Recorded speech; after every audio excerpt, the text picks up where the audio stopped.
দিনাংক 18 এইবাৰ আমি নামনি ভ্ৰমণৰ পাছত উজনিৰ দিশে যাত্ৰা আৰম্ভ কৰিছিলোঁ। আমি সেইদিনা উজনিৰ আমাৰ শিৱসাগৰ আৰু ডিব্ৰুগড়ত আছিল ভেৰিফিকেশ্যন, গতিকে আমি ইয়াত যাত্ৰা আৰম্ভ কৰিছোঁ শিৱসাগৰৰ দিশে।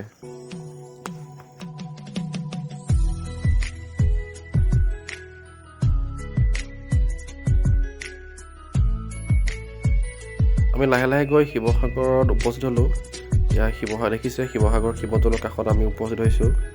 আমাৰ শিৱসাগৰত ভেৰিফিকেশ্যন আছিল ফুলেশ্বৰী গাৰ্লছ হাইস্কুলত, যিটো এইফালে ওৱান ৱে দিয়া আছে, গতিকে শিৱদৌলৰ কাষতে আমি গাড়ী পাৰ্ক কৰি আমি সেইদিনা যিটো সোমবাৰ আছিল, গতিকে আমি শিৱদৌলত এগছি বন্তিৰে সেৱা জনাই আমি ভেৰিফিকেশ্যনৰ ঠাইলৈ যাবলৈ ৰাওনা হৈছোঁ।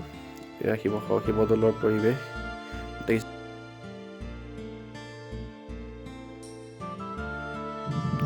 প্ৰভু শ্ৰীচৰণত সেৱা জনাই আমি ভেৰিফিকেশ্যন ঠাইলৈ যাবলৈ গৈ আছোঁ। শিৱসাগৰ কলেজ গাৰ্লছ হাইস্কুলৰ কাষেৰে গ'লেই ফুলেশ্বৰী গাৰ্লছ হাইস্কুল পায়। ইয়াৰ ফুলেশ্বৰী গাৰ্লছ হাইস্কুলত ভেৰিফিকেশ্যন শাৰী পাতি থকা আপোনালোকে দেখিছে।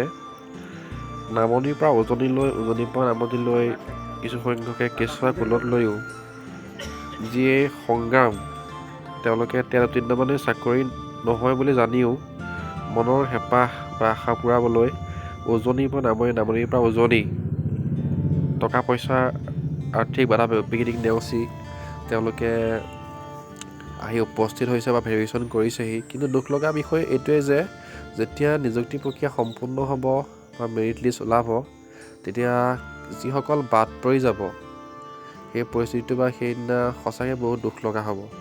আৰু যি কি নহওক, ইয়াৰ পাছত আমি ভেৰিফিকেশ্যন আছিল ডিব্ৰুগড়ত। আমি ডিব্ৰুগড়লৈ যাত্ৰা আৰম্ভ কৰিছিলোঁ।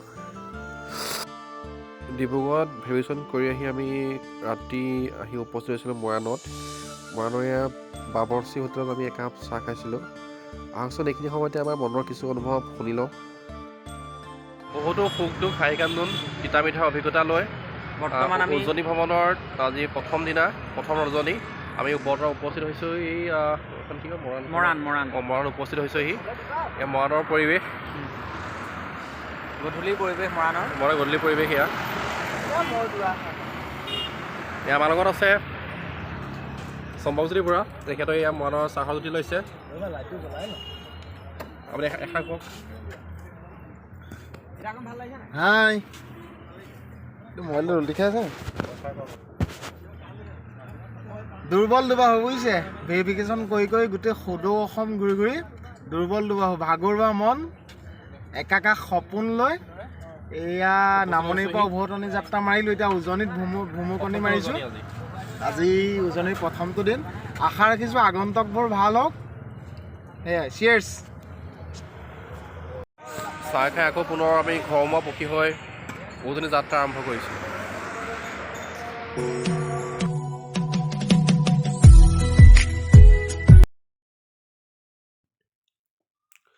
ইয়াৰ দ্বিতীয় দিনে আমি যাত্ৰা আৰম্ভ কৰিছোঁ ধেমাজি আৰু লখিমপুৰৰ দিশে।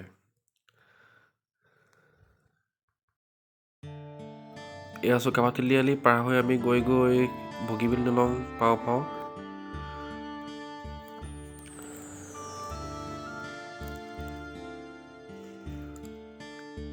বগীবিল দলং নপাওঁতেই এয়া নৱনিৰ্মিত যি টোল গেট, এই টোল গেটৰ আমি উপস্থিত হৈছোঁহি।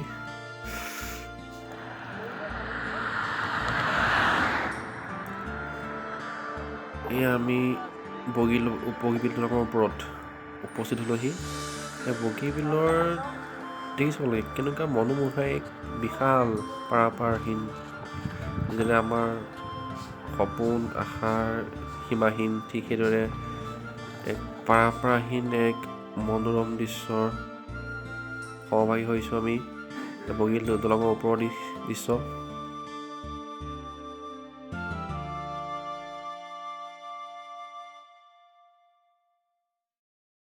ইয়াৰ পাছত ইয়াৰ সন্মুখত আমাৰ অৰুণাচলৰ পাহাৰ আৰু আমি ধেমাজি পাওঁ।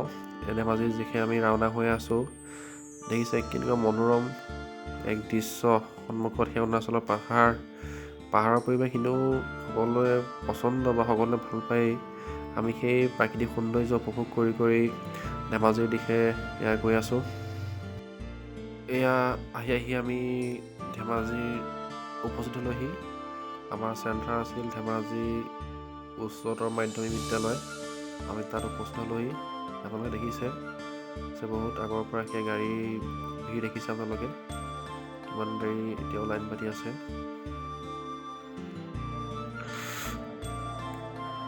ইয়াৰ পাছত ধেমাজিত ভেৰিফিকেশ্যন কৰি আমি যাত্ৰা আৰম্ভ কৰিছোঁ লখিমপুৰৰ দিশে। লখিমপুৰৰ দিশে আমি আহি আছোঁ। ঠিক ধেমাজিৰ দৰেই লখিমপুৰৰ সেই ঠিক একেই কাষতে অৰুণাচল অৱস্থিত। অৰুণাচলৰ পাহাৰৰ যি মনোৰম দৃশ্যাৱলী, সেই দৃশ্যাৱলী একেদৰে আমি উপভোগ কৰি আমি লখিমপুৰৰ দিশে আহি আছোঁ। এয়া আহি আমি লখিমপুৰত উপস্থিত হ'লোঁ। দেখিছে লখিমপুৰত এক দীঘলীয়া বৃহৎ শাৰী, এই শাৰীৰ শেষতে আমি উপস্থিত ৰৈ আছোঁ। লখিমপুৰৰ পৰা উভতি আহি এয়া ধেমাজিৰ কিছু অন্তৰংগ মুহূৰ্ত। মোৰ এজন বন্ধুৰ ঘৰত সেইদিনা নলগা আছিল, গতিকে তাতে আমি আহাৰ গ্ৰহণ কৰিলোঁ। এয়া তাৰ দৃশ্য।